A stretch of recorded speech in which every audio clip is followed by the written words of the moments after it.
Holy shit. Who the hell are you? Sa matinding pagkagulat ay napamura tuloy si Gerald at napasapo sa ulo niya dahil biglang kumirot iyon. Naitakip na rin niyang mabuti ang comforter sa ibabang bahagi ng kanyang katawan upang takpan ang kahubaran niya. Mabilis din napabilikwas ng bangon ng babae at agad tinakpan ang bandang harapan nito ng kumot sa katila na iyak na pinagbasdan siya. Kaya muling nagtanong si Gerald sa babae. Miss, tinatanong kita, sino ka? Agad naman itong napalunok at tila nahihintakutang sumagot. Sir, ako po yung regalo para sa'yo po sa stag party mo kagabi. Bago ka pa lang sa channel neto, ibang kwento ni Ate Jane, istorya mo, ikwento ko. Huwag kalimutang pindutin ang notification bell at subscribe po.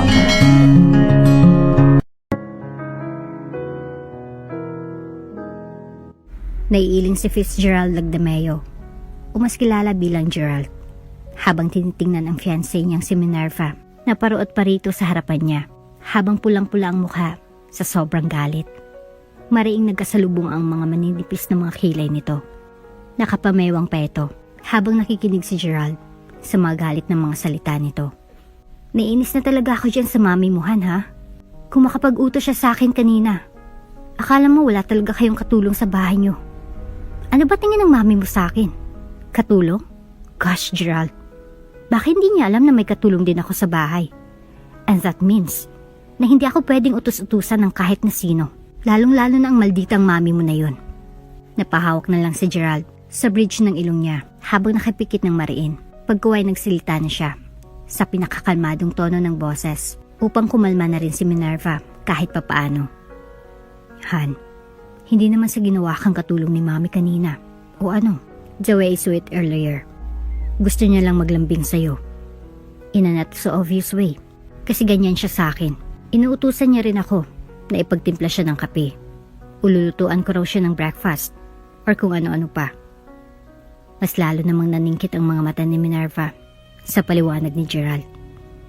Pagkuway sumagot ito habang nakapamewang sa harapan niya. Ganun ba?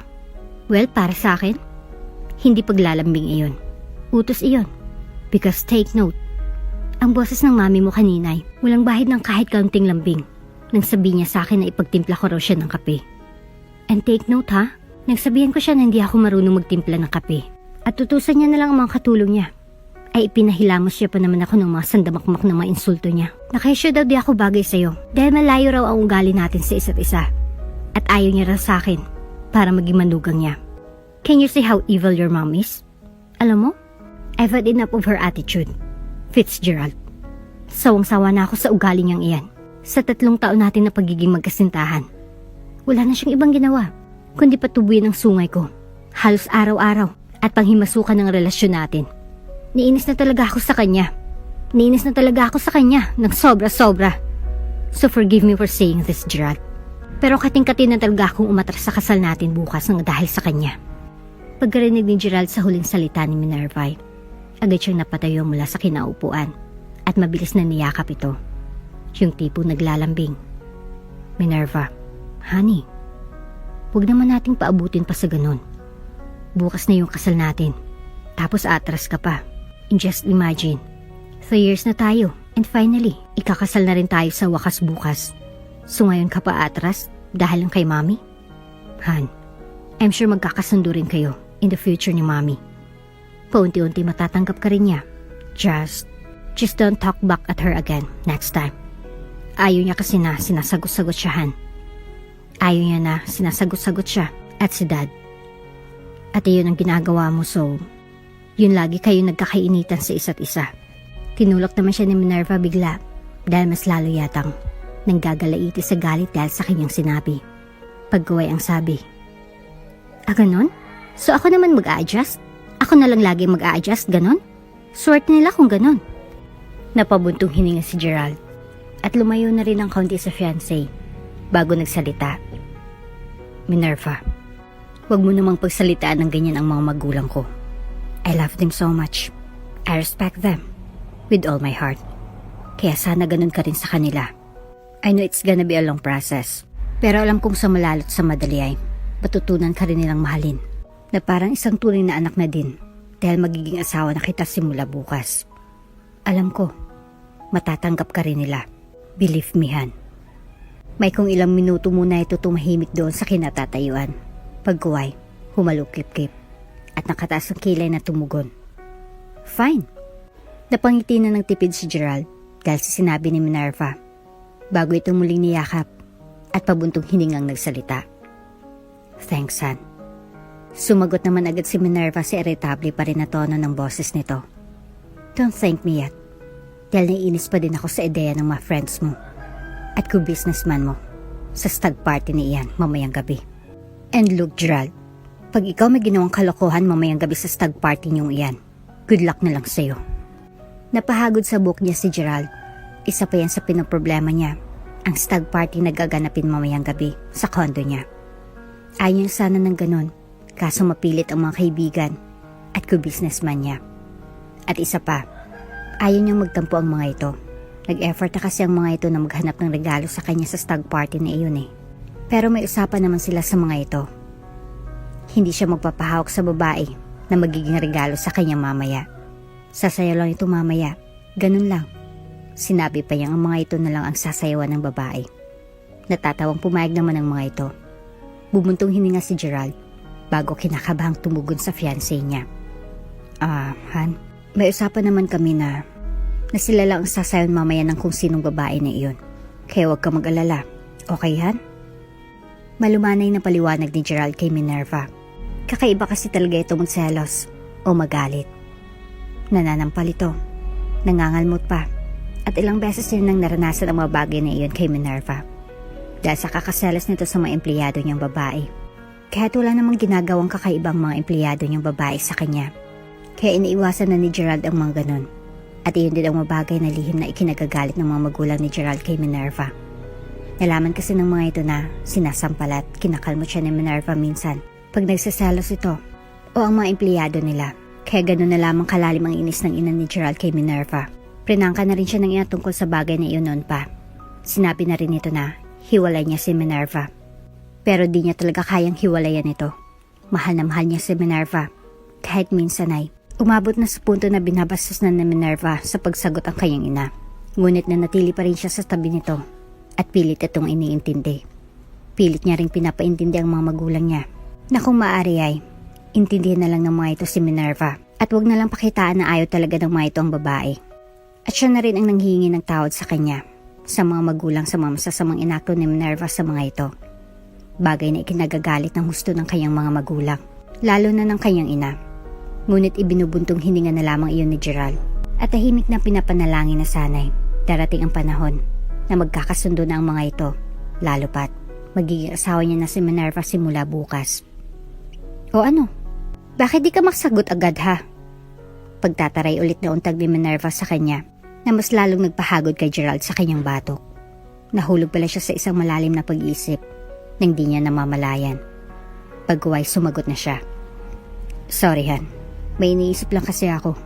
Yung napag-usapan namin ng mga kaibigan at co-businessman ko tungkol sa stag party na naisip nila para sa akin mamaya. Paliwanag ni Gerald. Sumagot naman agad si Minerva sa mataray pa ring tono. At tulad naman iyon ng?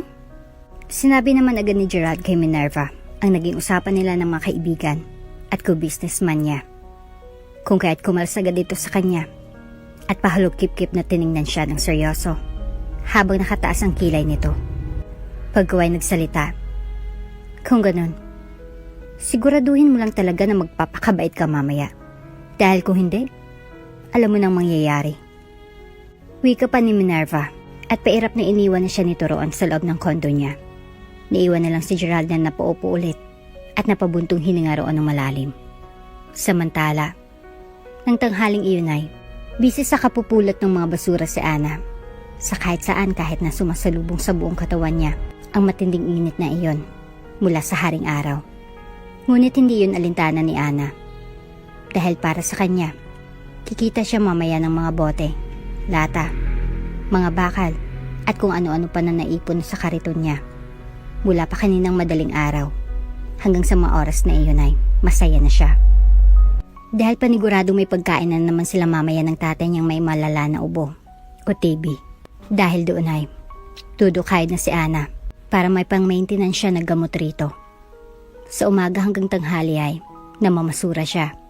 Sa hapon hanggang gabi naman ay naglalabada siya sa kaibigan niyang malaki ang bigay sa kanya na pera. Pagkatapos niyang maglabas sa mga marurubing damit nito, nililinisan niya ang buong bahay nito. Minsan tinatapatan naman nito ng medyo malaki-laki ring pera. Alam kasi nito na may sakit ang kayang ama, kaya todo tulong ito sa kanya. Bumuntong hininga si Ana at pinahiran ang pawis na tumatagagtak sa kanyang noo ng mga sandaling iyon. Pati ang katawan niya ay basang-basa na rin sa pawis. Pagkaway, may ngiti sa mga labing tinungo niyang kilala niyang junk shop at ibinanta doon ang mga napulot niya at nakita ang mga basura. Uy Ana, bakit ka pa kasi nagtsatsaga sa pamamasura at paglalabada? Kung pwede ka namang pumasok bilang hostess sa mga kilalang bar dito sa Maynila. Ang mga babaeng maganda na tulad mo ay may nakakaakit na hubog ng katawan. Pwedeng-pwede doon. Bentang-benta ka doon, lalo pat. Hanggang grade 6 ka lang naman, kaya't doon ka lang talaga nababagay. Tsaka malaki naman ang kitaan roon Kaya sure ako na malaking perang makukuha mo doon. At pag nangyari iyon, di may ipapagamot mo na yung maayos ang iyong ama sa TB niyang nakakatakot at nakakahawa. Wika ng may-ari roon. Matapos iabot sa kanyang perang pambayad nito sa mga basurang ibinenta niya rito. Nagkatawanan naman ito at ang mga kasamahan nitong mga lalaki. Pagkasabi nito niyon. Napayuko naman agad si Ana at mahinang sumagot. Ang sabi po ng doktor ay, hindi naman po daw nakakahawa ang TB niya. Dahil latin TB pa lang daw po iyon. Pero kung natatakot po kayo, Kuya Alex, na baka mahawaan niya kayo sa kanyang ubo, ay pakiusap ko na lang po sa inyo na kayo na lang pong umiwas kung magkatagpo kayo sa isang lugar. Aaminin ko po na nasaktan ako sa inyong sinabi. Ngunit wala akong magagawa kung hanggang dyan lang po umabot ang iyong pangunawa sa mga bagay-bagay sa mundo. Ngunit ang masasabi ko lang po ay, iba-iba naman po tayo ng diskarte sa buhay para makaon sa mga problemang ating kinakaharap. Kaya sana po, kung kayo ang nakakataas ang diskarte sa buhay ay pakiusap ko huwag niyo naman po sanang malitin ang aking napili na diskarte sa buhay. At nakakain rin naman po kami ng itay 3 beses sa isang araw. At nakakabili din ako ng mga gamot niya dahil sa pamamasura at paglalabada ko po. Yun po lang ang gusto kong sabihin. Salamat po sa pakikinig. Wika ni Ana at bahagyang yumuko sa kausap na lalaki at tumalikod bago mabibilis ang mga hakbang na naglakad palayo habang tumutulo ang mga luha. Mahap din ang sobrang mga mata niya dahil labis-labis na nagtatampo sa Alex na iyon. Masakit sa kanyang sinabi nito. Ngunit hindi niya naman ito masisisi kung ganun kalit ang tingin nito sa kanya. Ang importante ay hindi siya ganung uri ng tao dahil para kay Ana, bahala ng mahirap, bahala ng walang pinag-aralan. Basta't ang importante ay hindi ka nakakatapak ng kapwa-tao mo. Nasa ganung estado si Ana habang naglalakad na pauwi nang bigla siyang tawagin ng pamilyar na boses na iyon. Ana! Kaya mabilis na pinahira ni Ana ang mga luha bago ito nilingon. Pagkaway na pangiti siya nang makita niyang si Erica nga iyon, ang kanyang nag-iisang kaibigan. Siya lang din ang bukod tangi nakakaalam sa hanap buhay nito. Siya lang din ang sinabihan nito dahil ayon dito ay di raw siya mapanghusgang tao. At sobrang saya niya dahil pinagkatiwalaan siya ng kaibigang si Erica. Oy, Erica! Nahiyang bati ni Ana rito at may kimingiti sa mga labi. Mabilis naman siya nitong niyakap pagkalapit na ginantihan din niya agad ng yakap. Pagkaway masayang kumalas na sila sa isa't isa at nag-usap. Uy, kamusta ka na Ana? Isang linggo din tayong di nagkita. Kamusta naman din si Tatay Rodolfo? Magilaw na pangangamusta ni Erica kay Ana. Magilaw rin namang sinagot iyon ni Ana. Ayos lang ako Erica, pero si Tatay, ganun pa din. Pero alam ko namang magiging maayos din siya dahil may mga gamot naman siyang iniinom. Ikaw ba? Erica, kamusta ka na? Nakangiting sumagot naman si Erica sa kanya. Ay, ayos lang din ako. Eto, medyo naging busy kasi. Sunod-sunod yung mga kliyente ko. Bigla itong nakangiting tumigil sa pagsasalita. Pagkuhay pabulong na nagpatuloy. Marami kasing nagpapabook ng mga boylet sa akin. At isa na ron ay isang bilyonaryong lalaki na ikakasal na bukas. Magkakaroon ng stag party sa condo niya mamaya. At ang baby girl ko na si Sexy Karen ang magiging regalo roon.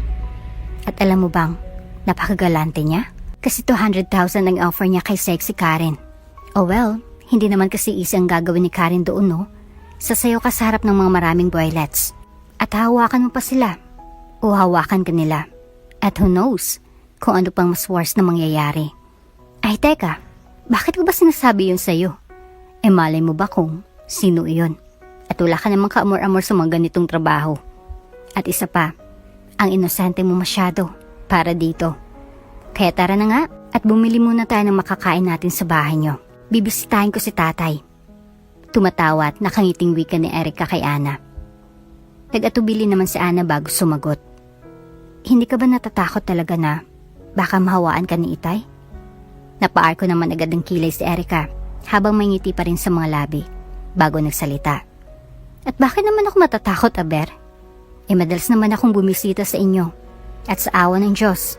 Di naman ako nahawaan ni Tatay Rodolfo. Ganyan talaga ang mga mababait at hindi mapanghusga. Hindi nahawaan ng kahit anong karamdaman. Kaya ano pang hinihintay mo, friend?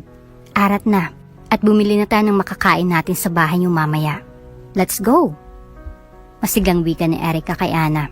Kaya natatawang tumango siya at umalis na nga sila. Sobrang saya ni Ana. Ngunit ang sobrang kasiyahan ni iyon ay di niya akalaing mawawala lang din pala agad pag uwi niya sa maliit na bahay nilang mag-ama. Tay? Nakangiting wika agad ni Ana pagkapasok nila ni Erica sa loob ng kwarto nito. Ngunit biglang nanlaki ang mga mata ni Ana nang pagpasok nila sa kwarto nito ay nakadapa na sa sahig ang ama. Nang bungaran nila ito, may dugo pa sa sahig malapit sa bibig nito habang nakapikit ito at halatang hinang-hinana. Tay! Tatay Rodolfo! Magkapanabay na hintatakutang bulalas ni Ana at Erica bago dinaluhan ang walang malay na ama. Tay, ano pong nangyari sa inyo, Tay? Umiiyak na tanong ni Ana sa walang malay na ama. Mabilis namang tumayo si Erica at nagsalita. Tawag lang ako ng ambulansya, Ana. Nagmamadling wika nito at umiyak na tumayo naman siya. Pagkarating nila sa ospital ay agad na nilagay sa emergency room ang kanyang ama. Umiyak na nagdasal naman siya roon. At ilang oras man na dumaan bago niya nakita ang doktor na umaasikaso sa kanyang ama sa loob. Ito rin ang doktor na nag-check up sa ama ni Ana at nagbigay rito ng paunang lunas sa TB nito. Dok, kamusta na po si Itay? Nag-aalala at kinakabahang tanong ni Ana sa doktor. Napatayo na rin si Erica at lumakad patungo sa kanya. Napatigil naman ito sa paglakad at seryosong tiningnan siya bago sumagot. Miss Alonzo, iniinom ba lagi ng ama mo ang mga gamot na nireseta ko sa kanya nung nagpa-check up kayo dito? Kinakabang napakunot noon naman si Ana bago tumugon. Hindi ko po alam, Doc eh. Napatungo naman ang doktor at nagsalita. Sa tingin ko'y hindi niya iniinom ang gamot niya o hindi niya inaaraw-araw ang pag-inom ng mga iyon sa loob ng 6 na buwan. Dahil naging active ang TB, ang latent TB niya dati. Napalunok si Ana sa sinabi ng doktor pagkuway sumagot. Po? Napabuntong hininga ang doktor. Tila problemado na ito. Miss Alonzo, nasabihan na kita dati ng iyong amay may tuberculosis. O mas kilala sa tawag na TB, hindi ba? Na ito ay isang uri ng malubhang sakit na dulot ng infection sa baga. Ang implikasyon ito ay nag-uugat sa bakterya na tinatawag na Mycobacterium tuberculosis. Subalit bukod sa baga, ito ay maaari ring kumapit at pagmula ng infection sa buto, bato, at utak. Ang infection na ito ay nagdudulot ng pagkasira ng laman sa baga, kaya't ang taong may TB ay mapapansing nangangayat at nanghihina. At itong nangyayari sa ama mo ngayon. At sinabihan na rin kita dati na ang tuberculosis ay merong 2 uri. Ang latent tuberculosis o yung hindi nakakahawa sapagkat bakterya ay nanatili sa loob ng katawan at hindi nagpapakita ng alinman sintomas. At ang active tuberculosis na saan ang bakterya ay dumadami at kumakalat sa baga na siyang nagdudulot ng sintomas, impeksyon at pagkahawa sa loob lamang ng ilang linggo o buwan. At sa kaso ng iyong ama, Miss Alonzo, gaya nga ng sabi ko kanina lang, na ang iyong ama ay may active TB na, kaya kailangan na natin siyang operahan. Long surgery to be exact. Nanlaki biglang mga mata ni Ana sa lahat ng narinig niya. Hindi siya makasagot agad. Nakatulala lang siya na nakatingin sa kawalan, habang ang isip niya ay, o operahan? ooperahan ng kanyang ama? At saan naman siya hanap ng pang-opera nito? Dahil hindi agad makasagot si Anay, si Erica na nagtanong para sa kanya. Doc, matanong ko lang po, magkano po palang kailangan sa lung surgery? Sumagot naman agad ang doktor. Nagkakahalaga yun ng 2 milyon. Cardiothoracic surgery is very expensive yet it is 100% effective. And Miss Alonzo, paprangkahin na kita. Kailangan na nating operahan ang ama mo sa lalong madaling panahon bago maging huli ang lahat. Tila pinagsakluban ng langit at lupa si Ana sa kanyang narinig. At sa isip niya'y, saan siya kukuha ng 2 milyon? Ni 200 nga isang araw ay.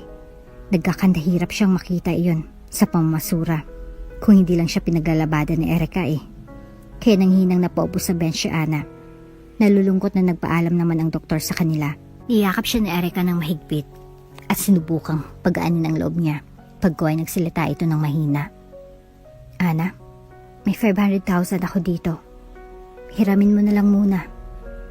Napapikit naman ng mariin sa Ana bago tumutulo ang luhang nagsalita. At saan naman nakukuha ng ipang bayad riyan? Malaking pera yan, Erica. Bumuntong hininga ito at akmang magsasalita ulit. Nang bigla itong bulabugin ng tawag sa cellphone nito, kaya sinagot nito iyon. Nang makita ang pangalan na nasa screen nito. Oh, baby girl, napatawag ka. Dalian mo, kasi may emergency dito. Bungad pa agad ni Erica. Nagpatuloy ito sa pagsasalita, pero sa pagkakataong iyon, ay bigla na lang nanlaki ang mga mata nito at napanganga. Ano? Huwag ka namang magbiro ng ganyan. Ngayon pa talaga umeksena yung dysmenorrhea mo? Tumigil ito sa pagsasalita at nakinig saglit sa sinabi ng nasa kabilang linya. Pagkuway na pabuntong hiningang natutop ni Erica ang noo at halatang problemadong napabuntong hininga. Oh, paano na yan ngayon? Ina-expect ka pa naman ng mga kaibigan ni Sir Gerald ngayong gabi as si Sir Gerald mismo.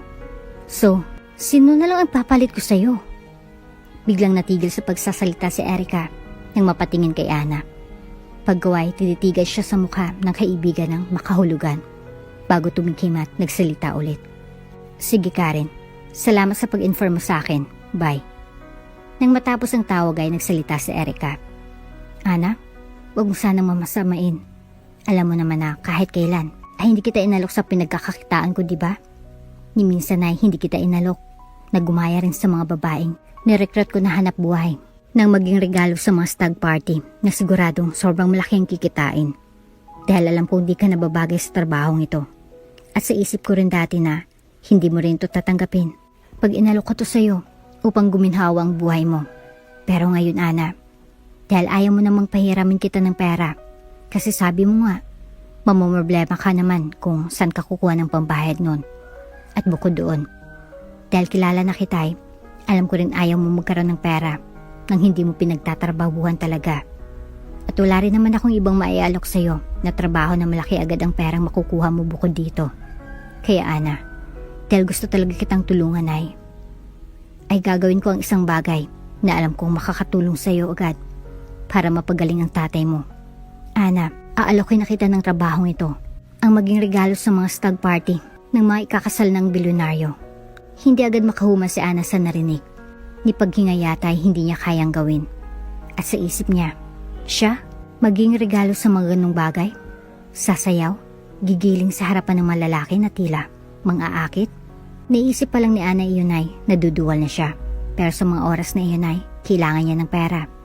At paniguradong malaking tulong sa kanyang inalok ni Erica. Napapikit ng mariin sa Ana. Pagko ay huminga siya ng malalim at pinigilan ng mga luhang nais umalpas mula sa kanyang mga mata. Nang maramdaman niyang biglang humapdi iyon. Pagko ay sa mahinang boses ay nagsalita. Sige Erica, pumapayag na ako. Agad naman nagliwanag ang mukha ni Erica at napahawak sa dibdib nito bago hinawakan ang kamay ni Ana at nagsalita. Masaya ako sa naging desisyon mo Ana. Matutulungan mo na talagang iyong ama nito. Kaya ihanda mo ng sarili mo dahil mamayang gabi ay ang sikat na bilyonaryong si Fitzgerald Lagdameo mismo ang magiging unang kliyente mo. Eksakto 8:00 ng gabi nang ihatid ni Erica si Ana sa condo unit ng bilyonaryong si Fitzgerald Lagdameo. Si Erica na mismo naglagay ng makeup sa kanya at nagpahiram ng damit na isusot niya sa gabing iyon. Handa na siya. Pag-uway na pahugot na si Ana ng isang pagkalalim-lalim na buntong hininga nang nasa pinto na siya ng condo unit ng lalaki bago tiningnan si Erica. At nang tinanguan siya ni Erica, tanda nang mag-ready na siya, ay tumango na rin siya pabalik bago pumasok na sa malaking box na nakarapan ng paggaganda-ganda. Pagkuhay binulungan muna siya ni Erica ng, "Good luck, Ana." Bago siya tuluyang pumasok sa loob ng malaking box at sinara na rin iyon ni Erica ng tuluyan. Ilang sandali pa'y sinalakay ulit ng kaba ang dibdib ni Ana nang marinig niyang may tila bumukas roon at nang makarinig siya ng mga boses lalaking kinakausap ni Erica. "Ito na ba yun?" Narinig ni Ana na tanong ng isang lalaki. Sumagot naman agad sa Erica ng, "Oo, pero may pakiusap lang sana ako. Huwag niyo nang ipatanggal ang maskara niya ha. Ano kasi, baguhan pa siya. Kaya sana maintindihan niyo." Mahabang katahimikan ang narinig ni Ana pagkasabi niyo ni Erica. Napangiti naman si Ana sa narinig mula kay Erica. Tunay talagang kaibigan ito. Pagkuhay may lalaki nang sumagot habang tatawa-tawa ng mahina. "Weird, pero sige. Iwan mo na yan. Kami nang bahala. Magdala sa kanya sa harap ng kaibigan naming si Gerald. Kanina pa siya nag-aantay sa salay." Kumakalabog naman agad ang dibdib ni Ana nang marinig iyon. Dahil naisip niya, kanina pa pala siya hinintay ng lalaki. Hinabig na lang muna niya ang sarili kahit medyo nahihilo pa rin siya. Nakatulong ng konti ang alak na pinainom ni Erica sa kanya kanina bago sila tumungo roon. Hindi na siya masyadong kabado. Pagkuhay narinig ni Ana ang nagpaalam si Erica sa kanya sa pamamagitan ng pagtawag nito sa pangalan niya ng mahina at sa pagtapik nito sa malaking box na iyon.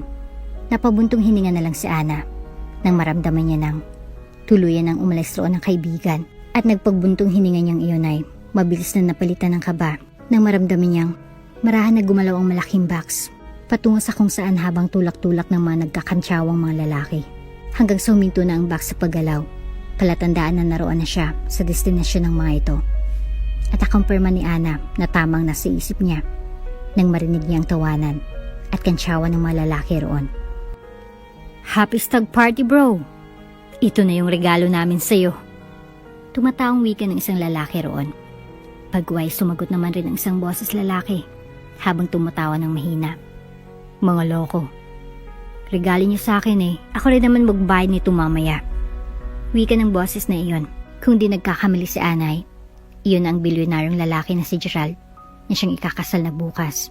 Napabuntong hininga na lang si Ana sa loob. Tumawang lahat ng lalaki sa sinabing iyon ng lalaking nagngangalang Gerald. Pagkaway may biglang masiglang sumigaw. "Oh, ano pang hinihintay natin? Ipalabas na natin ang magandang regalo na yan." Tatawa-tawang wika ng isang lalaki kaya ipinikit na ni Ana ng mayroon ng mga mata at hinanda ng sarili.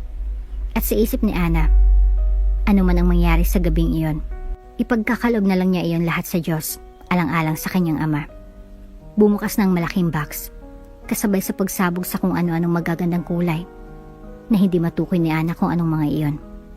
Pagkuhay nagsimula na siyang sumayaw ng marahan.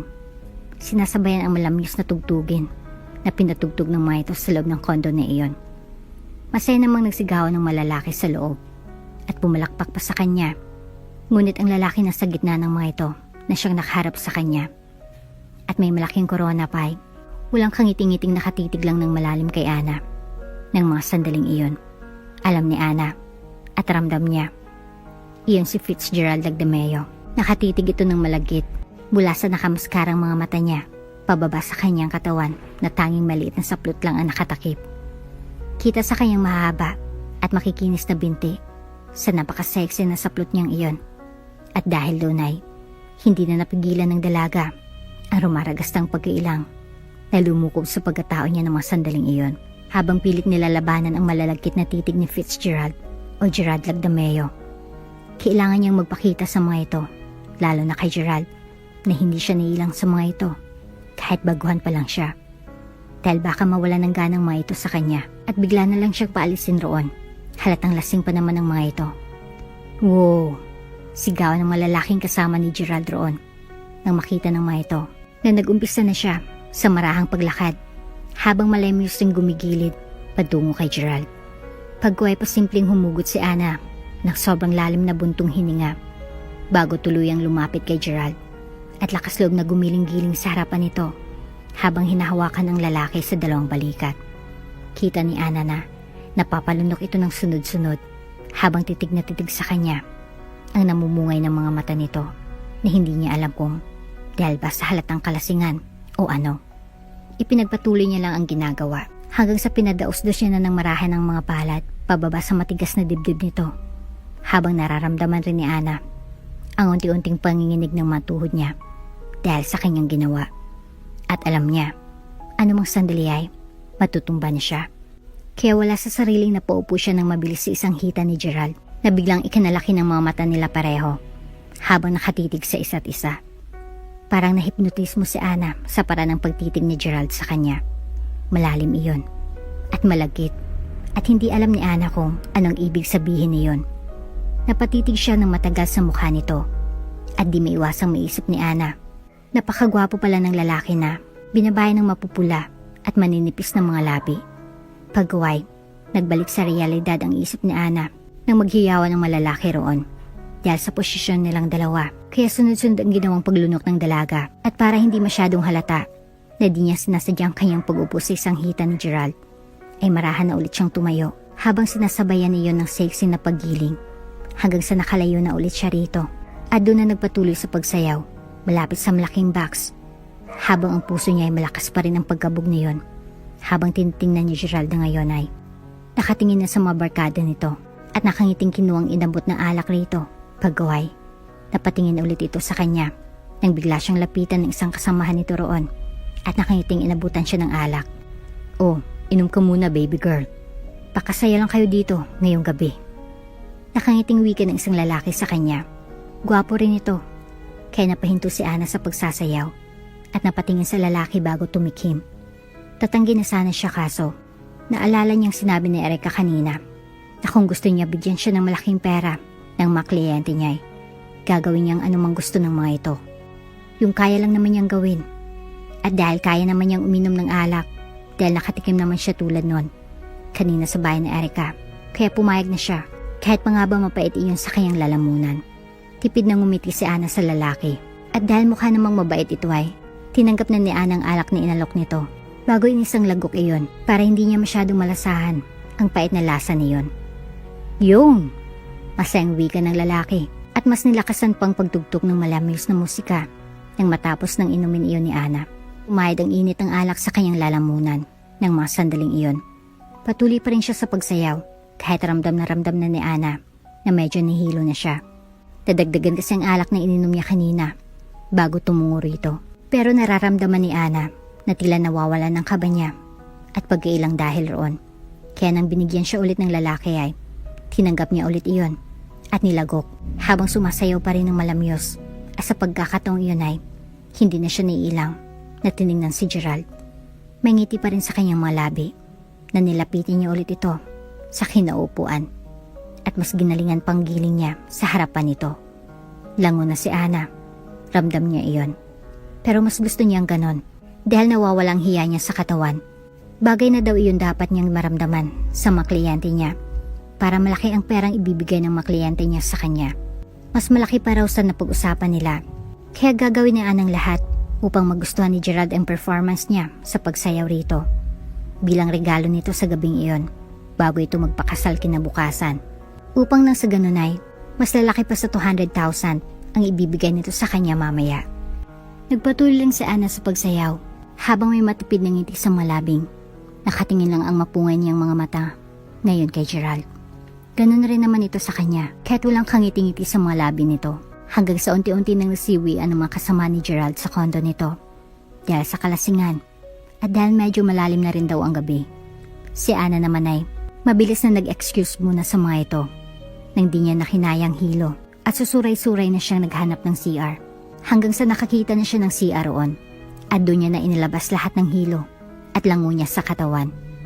Dumuwal si Ana nang dumuwal roon sa banyo hanggang sa tila nawala na siya ng lakas at di niya na malayang nakatulog na siya.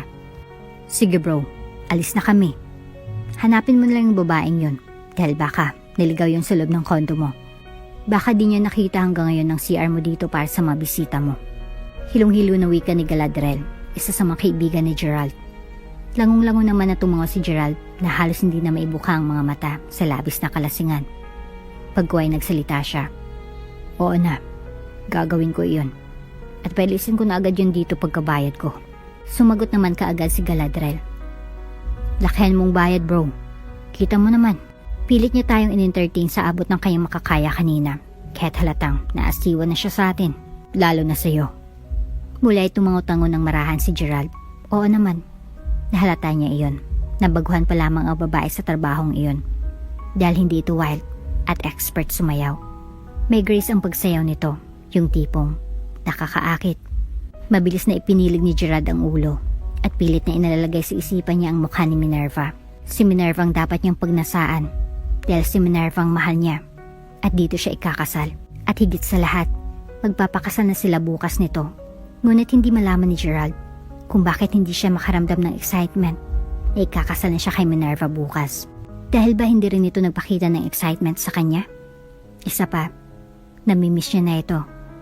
2 buwan na yata silang walang intimacy dahil sa ayaw nito. Magmula nang umuwi ito, galing business trip ay parang lagi na lang itong galit sa kanya at tila nanlalamig pa. Tuloy ay napaisip siya kung ano naman bang nagawa niya rito. Kung tukol naman ba yan sa mami niya kaya galit at nanlalamig si Minerva sa kanya ay baka nga. Sumasakit tuloy lalo ang ulo ni Gerald sa naisip. Napatanong tuloy siya sa isipan kung kailan matatapos ang problema niyang iyon sa pagitan ng fiancé niya at sa kanyang ina. Ngunit sa mga sandaling iyon ay pinalis muna ni Gerald iyon mula sa kanyang isipan. May iba siyang dapat gagawin ng mga oras na iyon. Hanapin niyang babae kung nasa neto at nang mabayaran niya neto para makatulog na siya. At bukas na bukas din ay magsha-shower siya ng sobrang lamig para matanggal lahat ng hangover niya sa katawan. Kailangan fresh siyang humarap sa bride niya bukas at sa mga tao. Dahil baka masampal na naman siya nito o ano. Ayaw niyang mapahiya ulit sa mga kakilala at mga empleyado niya. Nang tuluyan ng umalis ang mga kaibigan at mga co-business ni Gerald ay inumpisa na rin niyang hanapin ang babae. Kung kaya't nagsusuray-suray na siyang tinungo ang CR ng mga bisita at namumungay ang mga matang napangiti siya. Nang makita niya agad ang babae nakamaskara sa sahig ng malaking banyo na iyon. Nakahiga ito roon at humihilik ng mahina. Natawa si Gerald. Pagkaway, singkit na singkit ng mga matang. Marahan na nilapitan nito ni Gerald at marahang tinapik-tapik ang pisingin nito. Hey miss, wake up. Gumising ka na miss. Mahinang wika ni Gerald kahit halos di malinaw sa kanyang itsura nito. Lalo pat nakamaskara pa ito. Natatakpan ang kalahati ng mukha nito. Ngunit kahit anong paggising ni Gerald sa babae ay hindi ito nagigising. Tinitigan ni Gerald ang kabuuan ng babae. At hindi niya napigilang sariling tanggalin ang maskara nito para lang mapasinghap at namamanga sa kagandahang taglay nito. Napakaganda pala ng babae. Napaka-inosente ng mukha. Iyon bang uri ng mukha na parang di marunong magalit, na parang di marunong magpasalubong ng makilay, na parang di marunong manigaw ito o kung ano pang mga mararahas na gawain. Napakaanghel ng mukha nito. Ang kutis naman nito ay hindi masyadong maputi at hindi rin masyadong kayumanggi. Sakto lang. Pero kitang-kitang kakinisan ng mayon mula sa braso nito hanggang sa mga paa nito. Napalunok si Gerald ng sunod-sunod nang mapunta sa makikinis na mga hita at binti nito ang kanyang mga mata. Pagkuhay mabilis siyang tumikim at sa nahilong pakiramdamay, pilit na kinarga na lang niyang babae sa kwarto niya at akmang doon ay tumarahang ilalapag sa malambot niyang kama. Ngunit dahil hilong-hilo na talaga si Gerald, ay nawalan siya ng panimbang kung kaya't parehas silang natumba ng babae sa malambot niyang kama. Kaya ang posisyon nila ng babae pagkatumba nila roon ay napatungan niya ito. Napaungol ang mihina ang babae. Napatingin naman si Gerald sa mukha nito at marahil sa matinding kalasingan ay ang mukha na ni Minerva ang nakikita niya sa mukha nito. Kaya dahil sa labis-labis na pangungulila ay walang sabi-sabing mabilis na hinalikan na ni Gerald ang babae. Nalimpungatan si Ana nang maramdaman na tila may mainit na labing umaangkin ng marahan sa mga labi niya. Nais siyang manulak ngunit wala siyang lakas na gawin iyon. Langong-lango pa talaga siya. Pilit naman niyang inaaninag kung sinong humahalik sa kanya. Ngunit tila malabo pa ang pakiwari niya. Ngunit marahil ay, dahil na rin sa matinding tama ng alak sa kanyang buong sistema, ay tila nawala na rin siya sa sarili. At tila unti-unting nadadala sa mainit at malalim na halik ng kung sino. Pilit niyang itinulak ito. Ngunit hinawakan lang nito ang kamay niya at ipinosisyon sa ulunan niya. Hindi niya na magawang imulat ang mga mata niya sa sobrang kalanguan. Narinig pa niyang paanas na wika ng lalaki habang magadaap ang mga labi nilang dalawa. Minerva, honey, miss na kita. sabik na akong maangkin kang muli. Iyon lang ang huling narinig ni Ana bago niya naramdamang hinuhubaran na siya nito at walang sabi-sabing inangkin ang kanyang pagkababae. Napatulang luha ni Ana sa matinding sakit na kanyang nararamdaman. Nais niyang magwala at manlaban, ngunit talagang wala siyang lakas na gawin iyon. Hilong-hilo pa siya at hinang-hina pa ang buong katawan niya. Ngunit kalaunay, tila nagugusta na ng kanyang katawan ang ginagawa ng kung sino. Ngunit nang matapos ito'y, bumuhos muli ang mga luwas sa mga mata ng dalaga hanggang sa tuluyan nang nakatulugan ang pangyayaring iyon. Mabilis na napablikos ng bangon si Gerald. Nang bulabugin siya ng missed call ni Minerva at nakita niyang nakadalawang missed call na ito at nakadalawamput-tatlong text na sa kanya mula pa kaninang madaling araw. Ngunit ang mas nagpabalikwas talaga ng bangon niya ay makita niyang hubot-hubad siya paggising niya ng umagang iyon. At hindi lang iyon, dahil may hubot-hubad rin na babae na nasa tabi niya ng mga umagang iyon. Holy shit! Who the hell are you? Sa matinding pagkagulat ay napamura tuloy si Gerald at napasapo sa ulo niya dahil biglang kumirot iyon. Naitakip na rin niyang mabuti ang comforter sa ibabang bahagi ng kanyang katawan upang takpan ang kahubaran niya. Mabilis din napabalikos ng bangon ng babae at agad tinakban ang bandang harapan nito ng kumot. Sa katila naiiyak na pinagbasdan siya kaya muling nagtanong si Gerald sa babae. Miss, tinatanong kita, sino ka? Agad naman itong napalunok at tila nahintatakutang sumagot. Sir, ako po yung regalo para sa iyo sa stag party mo kagabi. Agad nanlaki ang mga mata ni Gerald sa sinabi ng babae at napasapo niya bigla ang noo nang malala niya iyon. Pero hindi lahat ng detalye kagabi. Maraming tanong sa isipan niya kung anong nangyari ba't nahantog sila sa ganon. Pero hindi na muna iniisip ni Gerald iyon.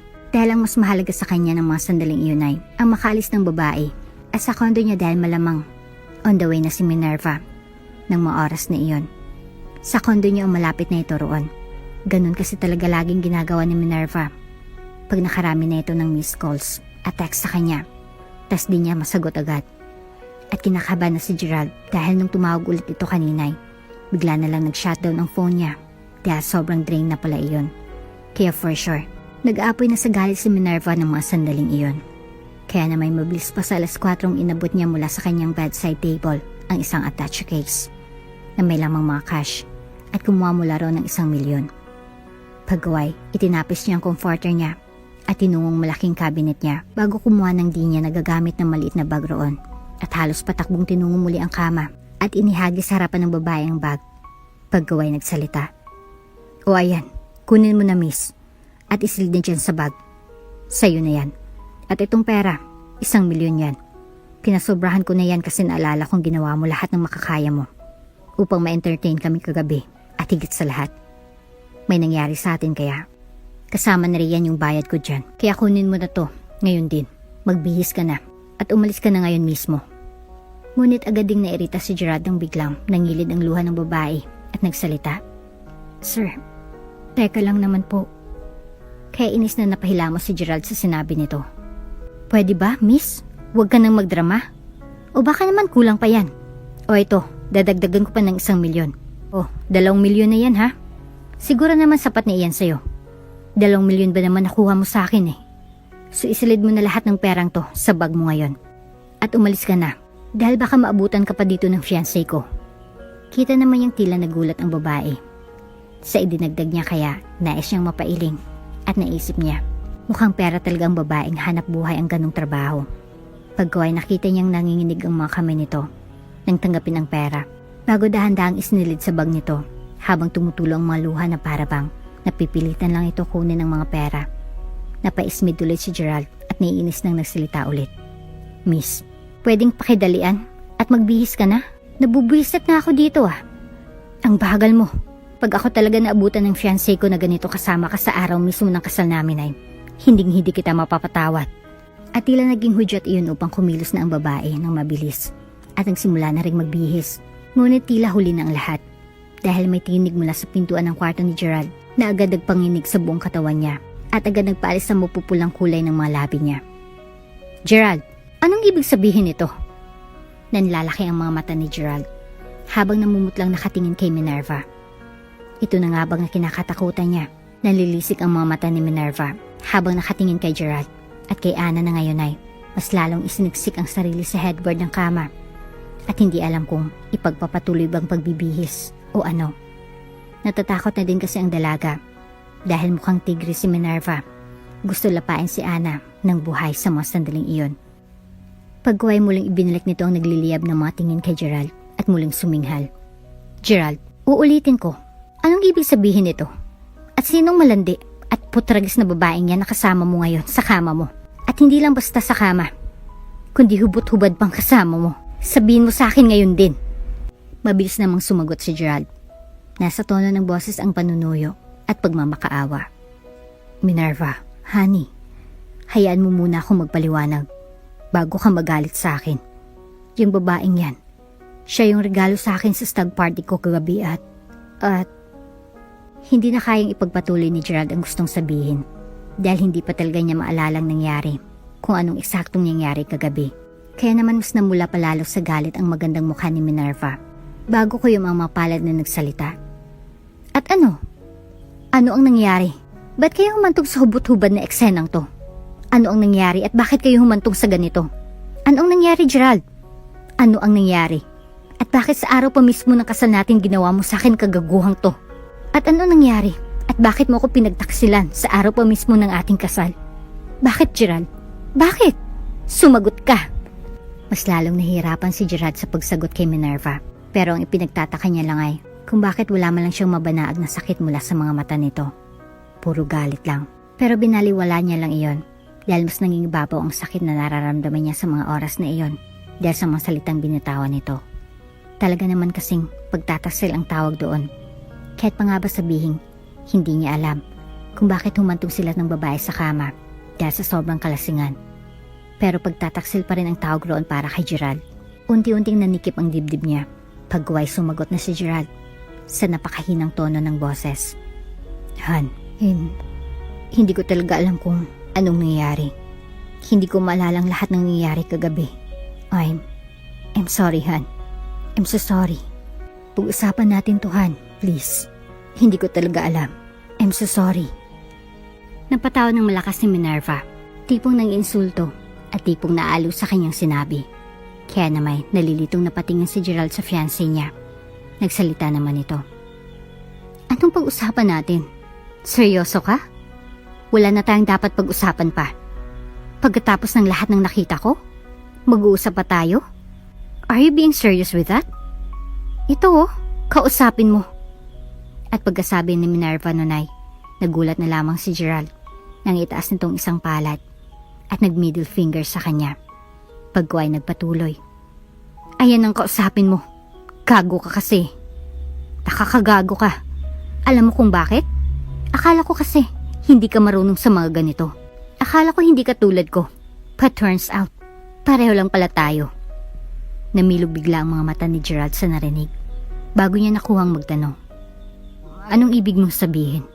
Humalukip-kip na nagpatuloy naman ito. Hindi mo na-gets agad? Nagtaksil ako sa'yo. May relasyon kami ni Zach, yung business partner mo. At yung business trip ko na sinabi ko sa'yo, siya talagang kasama ko nun. At hindi talaga business trip iyon, kundi bakasyon. Nagbakasyon kami sa Ireland, and it was so romantic. Actually, gusto ko siya. Pareho kayong may pera. Pero gusto ko siya. Kaya lang hindi kita mabitaw-bitawan that time. Kasi sabi ko sa sarili ko, sayang din ang maluho at mga perang nakukuha ko sa'yo. Kaya naisip ko na lang kayong pagsabayin. Pero ngayon, parang dihado na ako eh. Kasi 'di ba? Hindi mo alam ba't humantong kayo sa ganyan? Well, actually, alam ko may alam ka kung bakit. Hindi mo lang talaga maalaala. At wala na akong balak alamin pa ang rason mong yan. Kasi ang punto ko lang, di ba wala ka sa tamang wisyo nang may nangyari sa inyo ng malandig babaeng yan? E di ibig sabihin nun, may posibilidad na buntis siya. At pag nabuntis siya, mawawala lahat ng pinaghirapan ko. Pang-famous pa naman yung actingan ko sa'yo. At higit sa lahat, mawawala lahat ng silbing pagtitimpi ko sa mami mo. Lahat ng iyon mawawala pag nabuntis mong maharot at linta na yan. At siya naman ang makikinabang sa kayamanan mong 3 taon ko rin tinatamasa sa'yo. At malay mo rin, sasadyain talaga ng babae yan na bubuntis mo. Dahil rin sa pera mo. Oportunista din tulad ko ang mga babaeng may ganyang trabaho. Kaya ba't pa ako mananatili sa tabi mo ngayon? Ba't ko pa ipagpapatuloy ang kasal? Ba't kailangan pa nating mag-usap? Ano pang silbi, di ba? Wala lang din. Kaya makikipaghiwalay na ako sa'yo. Ikaw na rin bahala mag-cancela sa kasal natin. Na ang totoo ay, joke time lang para sa akin. Dahil wala kang silbi sa buhay ko. Hindi naman talaga kita minahal. Pera lang ang habol ko sa'yo. Ayoko kasi sa mga lalaking uto-uto, tulad mo. Sobrang gwapo nga. Uto-uto naman. Sunod-sunuran. Gosh, nakakagago lang talaga. Parang pumutok lahat ng ugat sa ulo ni Gerald dahil sa mga revelasyon at mga pinagsasabi ni Minerva sa kanya. Ng babaeng lubos na minahal niya, ang babaeng inalaya niya ng buong pusong pagmamahal niya. Yun pala ay hindi tapat ng pagmamahal sa kanya. Naalala din niya ang kagabi na pagkamalan niyang si Minerva ang babae kaya naangkin niya ito dahil sa labis-labis na pangungulila niya kay Minerva. Yun naman pala'y wala itong pagmamahal sa kanya. Yun naman pala'y pera lang ang habol nito sa kanya. Yun naman pala'y nagtaksil ito sa kanya. At higit sa lahat, mapang-insulto pa, naging uto-uto at sunod-sunuran lang naman siya rito dahil sa sobra-sobrang pagmamahal niya rito. Ngunit wala rin naman palang silbi ang lahat ng pagmamahal niyang iyon na buong puso niyang ibinuhos rito sa loob ng 3 taong relasyon nila dahil may relasyon pala ito kay Zack sa playboy niyang business partner. Ngayon lang lubos na naintindihan ni Gerald kung bakit hindi nito magawang mahalin o respetuhin ng mga magulang niya dahil hindi naman pala siya nito mahal. At ngayon lang lubos na naintindihan ni Gerald kung bakit pagbalik ni Minerva mula sa business trip nito kunwari ay naging cold na ito sa kanya at laging mainit ang ulo nito sa kanya. At kung bakit ayaw na nito ng intimacy sa kanya. Yun naman pala ay kay Zack na nito marahil ginawa iyon. Parang tinusok ng libu-libong beses ang puso ni Gerald dahil sa kanyang naisip. Masakit iyon para sa kanya. Ngunit wala na siyang magagawa roon. Nabalik na lang sa kasalukuyan ng isip ni Gerald nang marinig niyang magsalita si Minerva habang nakatingin sa magandang babae. Tila basang sisiw sa mga oras na iyon at tila takot na takot kay Minerva. And as for you, bitch, bilib din ako sa'yo. Tinalo mo pa ako sa kalandian eh. But anyways, congrats. Dahil nasira mo ang kasal namin at nasira mo ang mga plano ko. Masarap ka sanang sampalin at sabunutan. Kasi ayoko magtagal dito eh. Nakaka-imbyerna na. At siya nga pala Gerald, hindi ko na isasauli ang engagement ring nito sa'yo.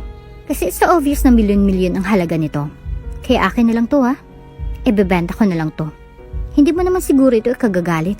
Total galante ka naman diba? And lastly, happy cancellation of our wedding day today, my dear ex-fiancé. Iyon lang ang huling sinabi ni Minerva bago pa irap na nag-flip ng buhok nito at taas noong umalis mula sa kwarto ni Gerald at naiwan na lang sina Ana at Gerald roon na pero hindi makapaniwala sa pangyayaring iyon. Ilang minuto nang dumaan ngunit tahimik pa rin sina Ana at Gerald sa loob ng kwarto nito. Pero silang nagpapakiramdaman si isa't isa. Si Ana naman ay hindi magawang magsalita. Ni pagkilos upang sana'y magbihis na at umilis na roon ay hindi niya magawa. Naiilang siya. Sobrang naiilang siya. At naawa siya sa lalaki. At sa isip niya, napakulang puso ng babaeng iyon na perahan ng lalaking nagmahal rito ng buong puso. Sa isip pa ni Ana, kung tutuusin ay, napakaswerte na nito sa bilyonaryong si Gerald. Mayaman na nga ito. Wagas pa ito kung magmahal. Pero sinayang lang ng babaeng iyon ang pag-ibig nito. Nais tuloy mapabuntong hininga ni Ana. Mabigat ang kalooban niya. At isa pa sa nagpapabigat ang kalooban ni Ana ang isiping siyang naging dahilan ng pagkasira ng relasyon ng mga ito. Na siyang naging dahilan kung bakit hindi matutuloy ang kasal ng mga ito. Lalo at napagkamalan pa siya ng babaeng iyon na oportunista at kung ano-ano pang masasakit na salita ang sinabi nito. Sa naisip ay, mas humigpit tuloy ang pagkakahawak ni Ana sa puting kumot na iyon na tanging nakatakip sa kahubaran niya. Pagkaway napatingin siya sa ibang direksyon nang maramdaman niya unti-unting baghapdi sa sulok ng kanyang mga mata. Mabigat na ang kanyang kalooban kanina pa dahil sa sinabi ni Gerald sa kanya. Dinagdagan pa ng babaeng iyon. Naalala niya pa ang eksaktong sinabi ng lalaki sa kanya kanina na siyang nagpakirot ng ilang beses sa puso niya. O ayan, kunin mo na miss at isil dyan sa bag. Sa'yo na yan at itong pera. 1 milyon yan. Pinasobrahan ko na yan kasi naalala ko na ginawa mo lahat nang makakaya mo upang ma-entertain kami kagabi. At higit sa lahat, may nangyari sa atin kaya kasama na riyan yung bayad ko dyan. Kaya kunin mo na to ngayon din. Magbihis ka na at umalis ka na ngayon mismo. Paulit-ulit yung umalingaw sa isipan ni Ana, lalo na ang isa pang sinabi nito na mas lalong dumurog sa puso niya. Pwede ba, miss? Huwag ka na magdrama. O baka naman kulang pa yan. O ito, dadagdagan ko pa ng 1 milyon. O, 2 milyon na yan ha? Siguro naman sapat na iyan sa'yo. 2 milyon ba naman nakuha mo sa akin eh? Isilid mo na lahat ng perang to sa bag mo. Ngayon na. At umalis ka na dahil baka maabutan ka pa dito ng fiancé ko. Iyan talagang salitang pinakamasakit na narinig ni Ana kanina mula kay Gerald. Ngunit ang mga sandaling iyon ay nakonsensya ng sumunod niyang naramdaman nang maalala niya ang isa pang sinabi ni Gerald kanina sa kanya. Ang sinabi nito kanina na hindi siya nito mapapatawad pag nakita sila roon ng babaeng iyon. Umalingaw ulit sa isipan niya ang eksaktong sinabi nito. Miss, pwedeng pakidalian at magbihis ka na. Nabubisit na ako dito ah. Ang bagal mo. Pag ako talaga naabutan ng fiancé ko na ganito kasama ka sa araw mismo ng kasal namin, ay hindi kita mapapatawad. Napalunok si Ana at pinigilan ang sariling mapahikbi. Pagkuway napapikit siya ng mariin. Ayaw niya nang umiyak, ngunit di niya kayang konsensyang nararamdaman niya ng mga sandaling iyon. At alam niyang di na talaga siya mapapatawad ni Gerald, kahit pa nga ba sabihin na dahil din sa pangyayaring iyon ay nabunyag ang tunay na kulay ng babaeng gusto nitong pakasalan.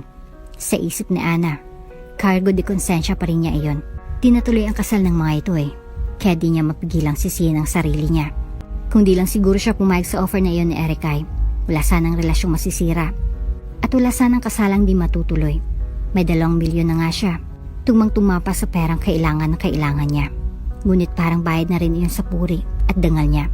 Ngunit hindi na lang muna iisipin ni Ana ang mga negatibong bagay sa mga oras na iyon.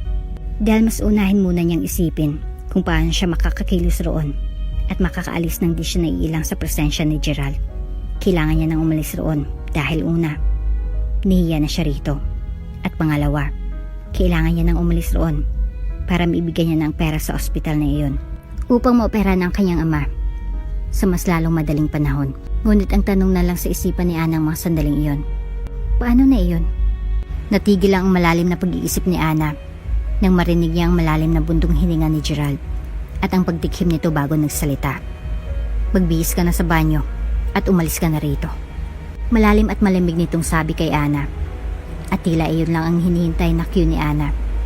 Dahil dali-dali na siyang tumayo habang tapis-tapis ang puting kumot bago mabilis na pinagpupulot ang madamit niya sa sahig at pumunta na sa banyo nito para magbihis. Ilang segundo lang itinigil niya roon sa pagbibihis at lumabas na si Ana sa banyo pagkatapos.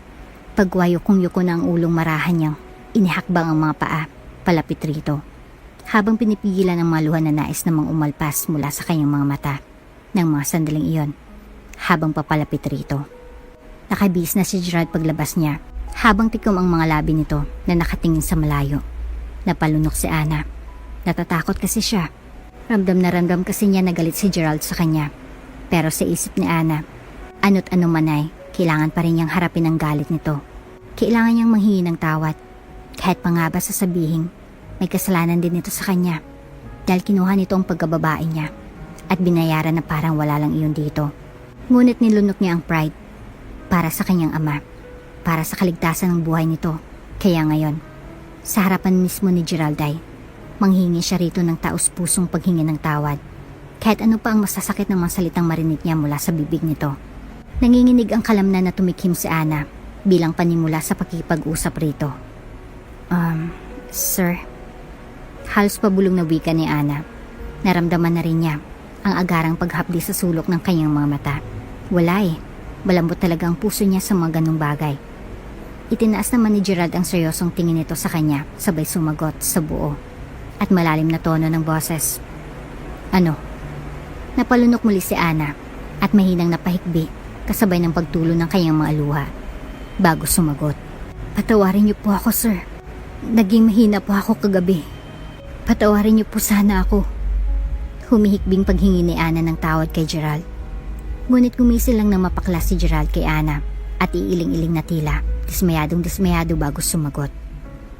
So, ano na naman yan? Drama na naman? Alam mo, pareho lang kayo ng babaeng yun. Mahilig sa drama, magaling umakting, mga mukhang pera.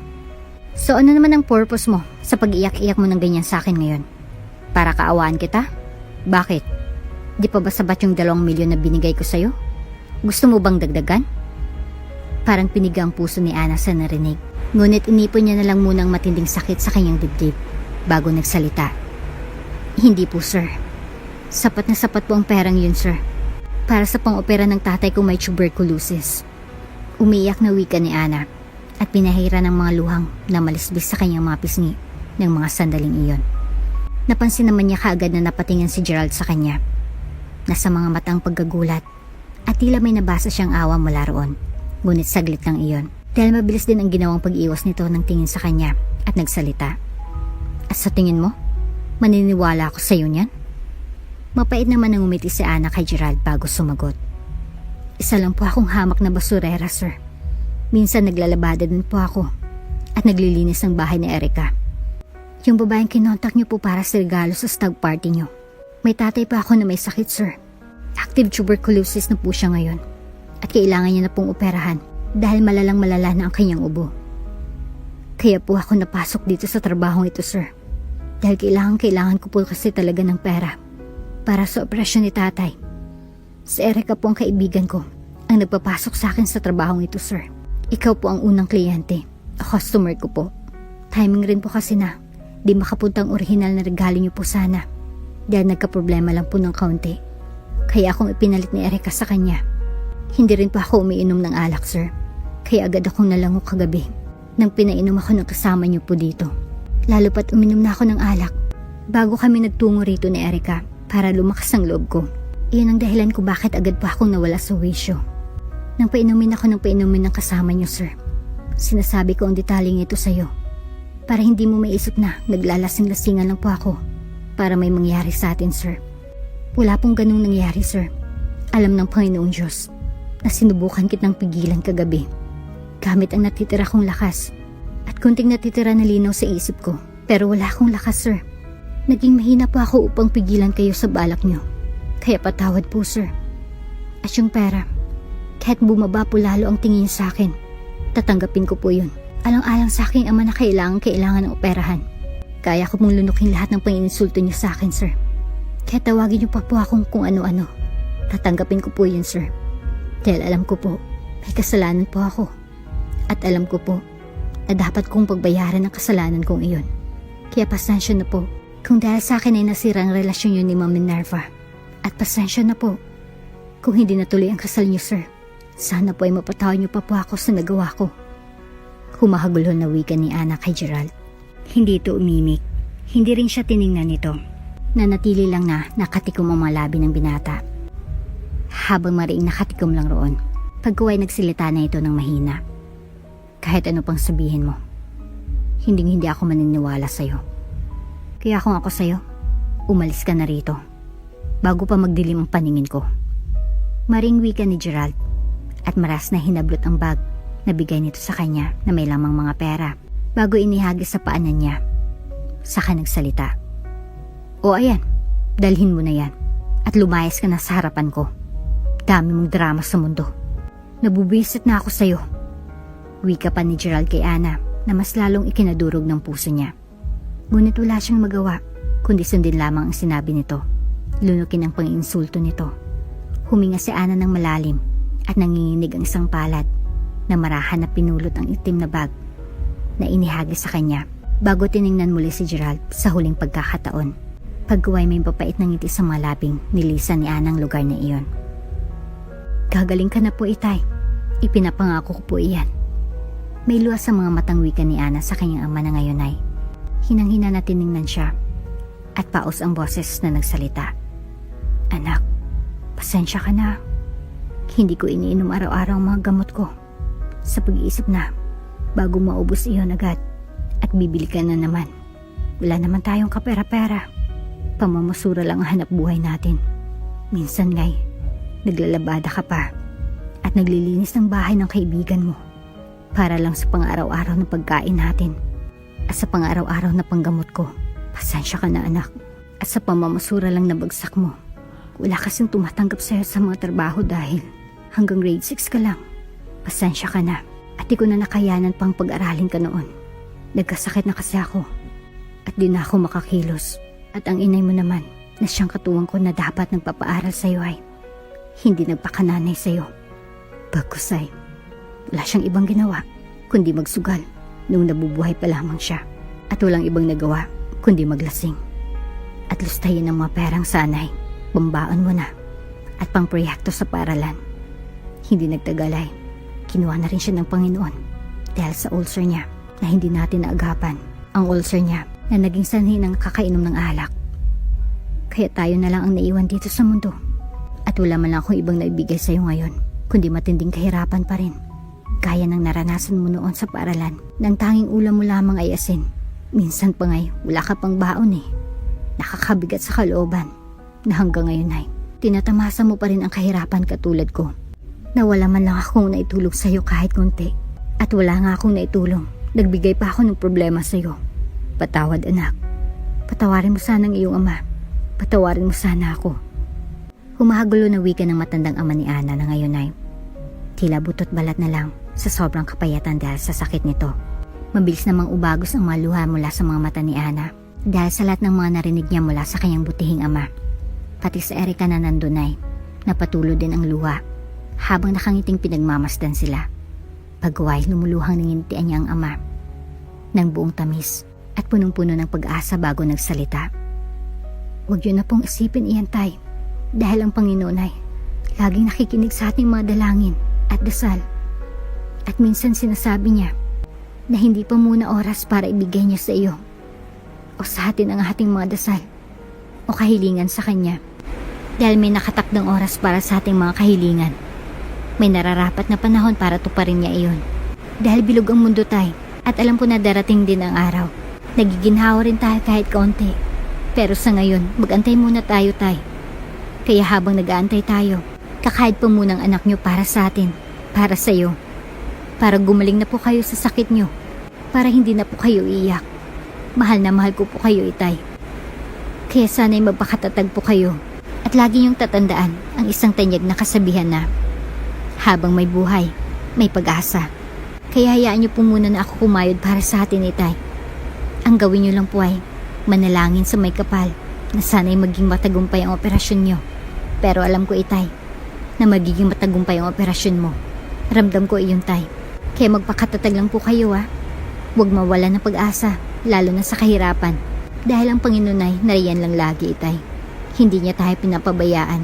At mas lalong hindi niya tayo pababayaan. Manalig ka lang. Tumutulo na rin ang luhang tumatango ang kanyang ama ng marahan habang may mapagpasalamat at may masayang ngiti sa mga labi nito. Masayang niyakap ni Ana ang ama ng marahan at kinintila nito ng halik sa noo nito. Nagsalita na rin ang ama ni Ana. Maraming salamat, anak. Maraming salamat sa lahat. Sa lahat ng pagsasakripisyo mo para sa akin. Napangiti si Ana habang may luha sa mga mata bago masuyong hinawakan ng mga palat nito at tumugon.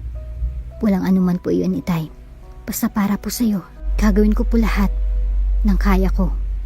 Mapabuti ka lang po. Nagkayakapan silang mag-ama. At nang marahan silang kumalas sa yakap ng isa't isa, nagtanong ito agad sa mahinang boses. Anak, saan ka nga pala kumuha ng pera para sa operasyon ko? Bigla ang pagragasan ng kaba sa dibdib ni Ana dahil sa tanong ng ama. Pagkuhay di makatingin rito ng diretsyo. At mabuti na lang ay si Eric ang sumalo ng tanong ng matanda. Humiram po si Ana ng pera sa akin, Tatay Rodolfo. At wag po kayong mag-alala dahil hindi ko po siya obligahing bayaran ako agad. Ay nako, kahit umabot pa yan ng 1 taon o maraming taon bago niya ako mabayaran. O saka siya ma-fully paid. Okay lang, kaya wag na po kayong mag-alala. Ang importante, maoperahan na kayo at gagaling na kayo. Napangiti naman ang butihing matanda habang may luha pa rin sa mga mata nito bago nagsalita. Salamat, Erica. Tabingingin nitian naman ni Eric ang ama ni Ana bago tumugon. Walang anuman po yun. Nagatinginan naman sina Ana at Erica pagkatapos. Pagguay malungkot na umiwas ng tingin si Ana kay Erica at lihim na napabuntong hininga. Noon naman pumasok ang doktor at sinabing umpisa na nito ang operasyon. Kaya nagpaalam sila sa ama bago umalis sa hospital room nito. Mabilis na lumipas ang mga araw at linggo. Muli nang bumalik si Ana sa hanap buhay ng pamamasura. Sa awa ng Diyos ay Naopera na rin ang kanyang ama. At kasalukuyan na itong nagpapagaling sa ospital. Kaya todo ulit ang pagkayod ni Ana para sa pang-araw-araw na pangangailangan ng kanilang sikmura. Lalo na sa kanyang ama. Ngunit isang hapon, habang naglalakad siya pa uwi at tulak-tulak ang kanyang malaking karitonay, bigla siyang nakaramdam ng matinding pagkahilo. Agad niyang natutup ang noo at pumasok agad sa kanilang maliit na bahay. At umupo agad sa upuan sa masikip nilang sala. At doon pumikit ng mariin habang tutup pa rin ang noo. Pagway inalala niyang nangyari kanina. Kumain naman siya ng agahan kasama ng kanyang ama bago na masura. At kumain din siya ng tanghalian. Kaya napatanong si Ana sa kanyang isipan. Anong nangyari? At bakit siya nahilo ng ganon? Napabuntong hininga na lang si Ana at napaisip. Siguro dahil iyan sa stress niya at kakulangan sa tulog. Di na kasi siya nakakatulog ng maayos magmula noong huling pag-uusap nila ni Gerald. Ginagambala talaga siya ng konsensya niya at ang masasakit na salitang narinig niya mula kay Gerald na minsan ay di pa niya narinig sa iba at kahit anong pilit niya na huwag pansinin ng konsensya at lungkot sa puso niya ay di talaga niya maiiwasan iyon. Kaya nagigising na lang siya minsan sa gabi at dagli na lang tutulo ang luha sa kanyang mga mata. Hindi rin niya maiwasang maalala ang mga sinabi ni Gerald at ang nakakainsultong tono ng boses nito. Naramdaman niya ang paghapdi sa sulok ng kanyang mga mata at ang marahang pangingilid ng kanyang maluha patungo sa kanyang mga pisngi. Kaya na may marahan siyang nagmulat ng mga mata at pinahira na ang mga iyon. At naisip ni Ana kung patuloy siyang magpapadala sa emosyon niya at kung paulit-ulit niyang hayaan na maalala ang mga masasakit. At nakakakonsensyang sinabi ni Gerald sa kanya sa kanya lang rin naman bumabalik ng epekto ang mga iyon. Kaya naisip niya na simula sa araw na iyon ay hindi niya naiisipin pa si Gerald at ang mga masasakit at nakakakonsensyang mga salita nito na walang bahid ng pagdadalawang isip o pag-aatubili. Napabuntong hininga si Ana. Pagkuway, muli siyang tumayo ng marahan at nagsimula ng mag-asikaso para sa hapunan nila ng ama sa loob ng bahay. Kinabukasan ay nagising si Ana na masama ang pakiramdam. At kung kahapon ay nihilo lang siya, ngayon naman ay nasusuka na siya. Kaya na may mabilis na napabangon mula sa banig. Nahigaan niya si Ana at mabilis na dumiretso sa banyo nila para sumuka. Pagkuway hinang-hina siyang napatayo at napasandal agad sa pintuan ng kanilang maliit na banyo. Pagkuway napabuntong hininga siya at napapikit muli. Hilong-hilo talaga siya. Ana? Agad siyang napadilat nang marinig ang boses ni Erica. Ilang araw niya rin itong di nakita dahil busy na naman ito sa trabaho nito. Ngayong araw lang ito napabisita sa bahay nila ng ama. Napabuntong hininga ulit si Ana at pilit na pinapasigla niya ang kanyang mukha. Hindi dapat mahalata ni Erica na masama ang pakiramdam niya. Mabilis pa naman itong mag-alala nang sinabi niya ito rito ang nangyari sa kanila ni Gerald at ang buong pangyayari matapos siyang umuwi at pumunta agad sa bahay nito upang maglabas ng sama ng loob rito dahil talagang hindi niya nakayang naramdamang pait at sakit ng mga oras na iyon. Ay galit na galit si Erica kay Gerald at sa Minerva na iyon. Gusto pa nitong sugurin si Gerald ngunit pinigilan niya ito. Ayaw niya na ng gulo. Sapat na sa kanya na may napaglabasan siya ng sama ng loob. May napaglabasan siya ng kinikimkim na konsensya. Hagul siya ng hagulhol ng gabing iyon. Pilit naman siyang pinapakalma ni Erica. Sorry pa ito ng sorry sa kanya at sinisi nito ang sarili. Ngunit pinaintindi niya rito na wala itong kasalanan. At dahil rin naman ito ay nagkapera na siya, muling bumuntong hininga si Ana at pilit na naglagay ng ngiti sa kanyang mga labi bago lumabas ng banyo. O Erica, kumusta? Pilit na pinasigla ni Ana ang kanyang boses nang makalabas siya ng banyo. At nang sa wakas ay makaharap niya na ang kaibigan. Mas nginitian niya pa ito. Ngiting di umabot sa kanyang mga mata. Ikaw yatang mas dapat na kumustahin ko dyan Kumusta ka na Ana? Bakit napapansin ko na parang namumutla ka? At tila ang payat-payat mo na. Nakakunot ang noo at tila nababahalang tanong ni Erica kay Ana. Umupo na sila para sa mahabang silyang kawayang roon. Sumagot naman agad si Ana habang naroon pa rin ang pilit ng ngiti sa mga labi niya. Maayos lang naman ako Erica. At isa pa, normal lang siguro to na papayat talaga ako. At mamumutla kasi pagod ako sa pamamasura At alam mo namang lagi akong bilad sa araw. Napabuntong hininga naman si Erica at nasa mukha nito ang lungkot bago siya hinawakan sa mga kamay at nagsalita. Ana, huwag mo naman masyadong pagurin ang sarili mo. Pwede ka namang magpahinga kahit saglit lang. Ngumiti naman ng tipid si Ana kay Erica bago nagsalita. Oo, Erica. Gagawin ko ang payo mo. Teka. Magtitimpla lang muna ako ng kape natin. At mamayang konti ay maghahanda na ako ng agahan natin doon sa ospital. Sasama ka ba sa akin? Masayang tumango-tango naman si Erica habang may maluwag ng ngiti sa mga labi na sumagot. Oo naman. Miss ko na kasi kayo ni Tito Rodolfo.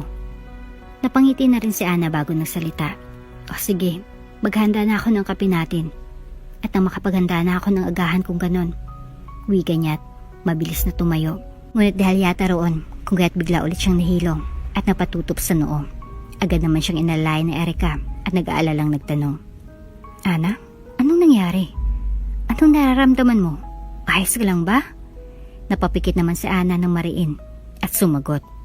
Nahilo ako, Erica. Kahapon pa to. At kanina, nahilo ulit ako. Pero may kasama ng pagsusuka. Pabuntong hiningang wika ni Ana kay Erica. Nais namang kumunot ang kanyang noo nang makita niyang pagkagulat na rumehestro sa mga mata ni Erica. Bago siya tintigang mabuti, pagguway marahang hinawakan ang kanyang kamay at nagsalita. Namumutla ka, namamayat, nahilo at nasusuka. Hindi sa pinaghinalaan ko kung ano yan, Ana, ha? Pero dito ka lang. May bibilhin lang ako sa pinakamalapit na pharmacy dito sa atin. Wika ni Erica at nagmamadali nang umalis. Niiwan na lang si Ana na takang-taka. Pagkatapos ng ilang oras ay bumalik na ito at may daladalang hindi mawari ni Ana kung ano.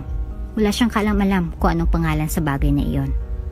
Pagguay marahan siyang dinala ni Erica sa maliit at lumang banyo nila at bumuntong hininga muna bago seryosong nagsalita. Ana, itong mga to ay pregnancy test. Para yan i-testing kung buntis bang isang babae o hindi. 4 ang binili ko para sure talaga ang resulta. Wika ni Erica at napalambot yata ang buong katawan ni Ana. Pagguay, napakurap-kurap siya bago yan nakuhang magsalita. Bakit mo ako binilhan ng pregnancy test? Napahinga naman ng malalim si Erica bago mariing sumagot. Dahil gusto ko malaman kung nabuntis ka ba ng gagong Gerald na yon o hindi. Ganun na lamang ang panlalaki ng mga mata ni Ana. Nanginginig si Ana.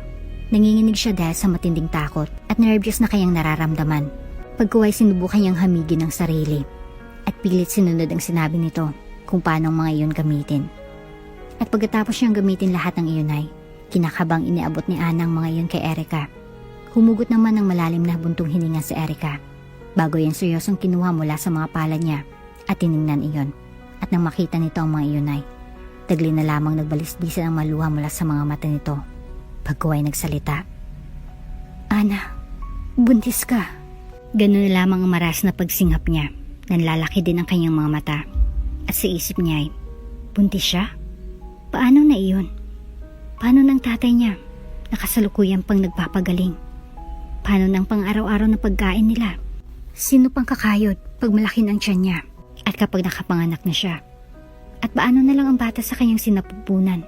Mahirap lang ang naging ina nito. Paano niya bubuhayin ng kanyang anak? Marami ang mga katanungan sa isipan ni Ana na hindi niya mabigyan ng kasagutan agad. Kaya agad din siyang nanghina at napaluhod sa lupa na nagsisilbi lang nilang sahig roon at napahagulhol ng malakas habang nakatakip ang kanyang mga palad sa kanyang mukha.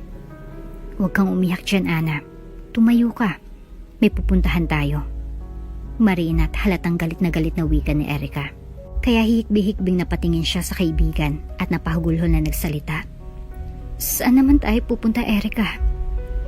Tiningnan naman siya nito ng seryoso bago sumagot ng mariin. Sa condo ni Fitzgerald Lagdameo. Erica, umalis na tayo dito. Impit na hagulhol ni Ana habang hila-hila siya ng marahan ni Erica patungo sa condo unit ni Gerald. Natatakot siya dahil naalala niya agad ang sinabi ni Minerva bago sila nitong iniwan ni Gerald sa kwarto nito. Pero ngayon parang dihado na ako eh. Kasi diba, hindi mo alam ba't humantong kayo sa ganyan. Well actually, alam kong may alam ka kung bakit. Hindi mo lang talaga maalala. At wala na akong balak alamin pa ang rason mong yan pag naalala mo na lahat. Kasi ang punto ko lang, diba wala ka sa tamang wisyo nang may nangyari sa inyo ng malanding babaeng yan? E di ibig sabihin nun, may posibilidad na bubuntis siya At pag nabuntis siya, mawawala lahat ng pinaghirapan ko. Pang-famous pa naman yung aktingan ko sa'yo. At higit sa lahat, mawawala ang silbing pagtitimpi ko sa mami mo. Lahat ng iyon mawawala pag nabuntis mo ang maharot at lintana yan. At siya na naman ang makikinabang sa kayamanan mong 3 taon kong tinatamasa sa'yo. At malay mo rin, sasadyaan talaga ng babaeng yan na mabuntis mo. Dahil na rin sa pera mo, oportunista din tulad ko. Ang mga babaeng may ganyang trabaho. Napapikit ng mariin si Ana. Ayaw niyang isipin ni Gerald na totoo ang mga sinabi ni Minerva. Hindi siya ganung uri ng tao. Hindi siya ganung uri ng pagkababae. Mas gugusto niya na lang na maghirap kasama ang kanyang magiging anak hanggang sa kung saan kaya ng kanyang lakas. Kaysa lumapit pa siya kay Gerald at patakpakan rito ng natitirang ikakataas ng noo niya sa sarili. Erika, parang abo mo na. Ayaw ko talaga siyang kausapin. Tama ng mga pang-insulto niya sa akin. Garalgal na boses na pakiusap ni Ana kay Erika at sinubukan muling bawian ang braso mula sa pagkakahawak nito. Ngunit tila huli ng lahat dahil nasa harap na ng pintuan sila mismo ng condo ni Gerald. Pagkuway, mabilis na nag-doorbell si Erika at ganoon na lamang panlalaki ng mga mata nila. Nang biglang bumukas ang pinto roon at bumungad sa kanilang harapan ang dalang mukha ng matandang babae at matandang lalaki na may hawig sa gwapong mukha ni Gerald. Pagkaway, nagatingin na sila ni Erika at magkasabay ulit na tumingin sa dalawang eleganteng matatanda. Anong kailangan yung mga iya? Malambing at nakangiting tanong ng maganda at maputing matandang babae sa kanila. Napakurap-kurap naman si Ana at hindi magawang sumagot sa tanong nito. Pero si Erika ay talagang pinanindigan ang kailangan nito roon. Pagkaway, tumikim si Erika at taas doong sumagot. Magandang umaga po. Ako nga po pala si Erika. Ito naman po ang kaibigan kong si Ana. Narito po kami para kausapin ang uniko iho ninyo. Gusto lang namin siya makausap dahil nais naming malaman kung ano masasabi at magiging desisyon niya sa buhay. Kung malaman niya na ang babaeng ninakaw niya ng kainosentehan at kalinisan ng stag party niya ay nagdadalang tao na ngayon. Pero ang napasingap ang dalawang matanda at si Ana naman ay tila gusto nang mahimatay sa labis na hiya dahil dire-diretso at walang pranong pagsabi ni Erika sa bagay na iyon sa mga magulang ni Gerald. Ilang sandaling hindi nakaimik ang mga ito. Pagkaway, matapos ang ilang sandali ay nagawa ng magsalita ng ina ni Gerald. Sino sa inyo ang nabuntis ng anak ko? Mabilis namang tumugon si Erika at tinuro si Ana. Siya po, ang kaibigan kong si Ana. Hindi makatingin ng diretso si Ana sa mga magulang ni Gerald habang nasa maluwag at eleganteng sala sila ng kondo ng lalaki. Nakaupo na lang silang 4 roon at di mapigilan ni Erika na mailing sa mga titig at matatamis ng ngiti ng ginang sa kanya kaya napakurap-kurap siya. Pagkaway, napakaislot na lang siya nang magsalita ng ginang matapos ikwento ni Erika sa mga ito ang mga nangyari at si Ana naman ay halos matunaw sa hiya nang marinig ang sinabi ng ginang. Iya, talaga bang magkakaapo na kami sa anak naming si Gerald? Namula naman agad ang mga pisngi ni Ana sa matinding hiya na nararamdaman. Pagkuway, nagsilita na siya ng mahina. Pasensya na po kung nangyari ang ganito. Pero maintindihan ko po talaga, madam, kung ayaw niya sa magiging anak namin. Alam ko naman po kung paano buhayin ang anak namin sa abot ng aking makakaya. Sanay na po kasi ako sa hirap, kaya wala pong problema sa akin kung hindi niya po kikilalanin ang anak namin. Narinig naman ni Ana ang pagbuntong hininga ni Erika sa kanyang sinabi. Napabuntong hininga na lang rin siya. Alam niyang dismayado ito sa kanyang sinabi. Pero iyon naman talagang totoo. Iyon ang nasa isip niya. Naiintindihan naman niya si Erika. Pero sadyang ayaw niya lang talaga na makarinig ng panibagong insulto mula kay Gerald. Bumalik naman sa kasalukuyan ng isip ni Ana nang magsalita ang ginang. Iha, huwag kang mag-alala. Tutulungan kita para makausap mo siya ng mahinahon at ang makapag-usap kayo ng mabuti pagbalik niya rito. May binili pa kasi siya para sa kakainin namin sana rito. Binisita kasi namin siya. Ngunit huwag kang mag-alala. Ramdam kong apo ko iyang dinadala mo, Iha. Napatulo naman ang maluha ni Ana agad sa narinig. Noon naman biglang bumukas ang pinto ng kondo ni Gerald. At biglay, nais himatayin ni Ana nang makita niya kung sinong pumasok roon. Anong ginagawa niyo dito? Lalo ka na. Anong ginagawa mo dito? At bakit niyo kausap ang mga magulang ko? Galit na tanong ni Gerald kay Ana na nagpalunok sa kanya at agad siyang napapitlag. Nabigla siyang hinaklit palayo ni Erica kasama ito at sumagot kay Gerald. Nandito kami para sabihin sa'yo, Mr. Lagdameo, nang babaeng basta-basta mo nalang binayaran ng puri at dangal na ikaw mismong nakakuha at sumira sa kanya ay nagdadalang tao na ngayon. Namilog na lang biglang mga mata ni Gerald at tinignan si Ana. Totoo ba? Tiim ang bagang na tanong ni Gerald sa kanya. Kaya mabilis na napakurap-kurap sa Ana at napalunok ng sunod-sunod bago kinakabahang sumagot. Oo, buntis ako at ikaw ang ama ng dinadala ko. Ilang segundo muna itong napatitig sa kanya pagkuway, tumikim at nagsalita. At paano ka naman nakakasiguro na ako nga ang ama niyang dinadala mo? Pumatol ka nga sa ganyang trabaho. O kung totoong buntis ka nga ba talaga? At isa pa, malay ko bang kung sino-sino lang ang mga kliyenteng lalaki na binigyan mo ng katawan pagkatapos ko? Nais namang mapaiyak ni Ana sa sagot ni Gerald. Sinasabi na nga ba niya na iinsultuhin lang siya nito? Napangiti na lang siya ng mapait rito. Gerald, sa tingin ko ay hindi siya ganyang uri ng babae. So watch your words. Galit na saway ng ama ni Gerald sa kanya. Naikuyom naman ni Erica ang mga palad bago nagsalita. Hoy lalaki! Kung inakala mo na maruming babae itong kaibigan ko, pwes, nagkakamali ka. Dahil wala pa itong naging nobyo na isa sa tanang buhay niya. Kontento na siyang mag-alaga, simulat sapol sa ama niyang may sakit. Kontento na siya sa hanap buhay niyang pamamasura at paglalabandera. At wala siyang ini-entertain kahit sino man sa mga gustong manligaw sa kanya.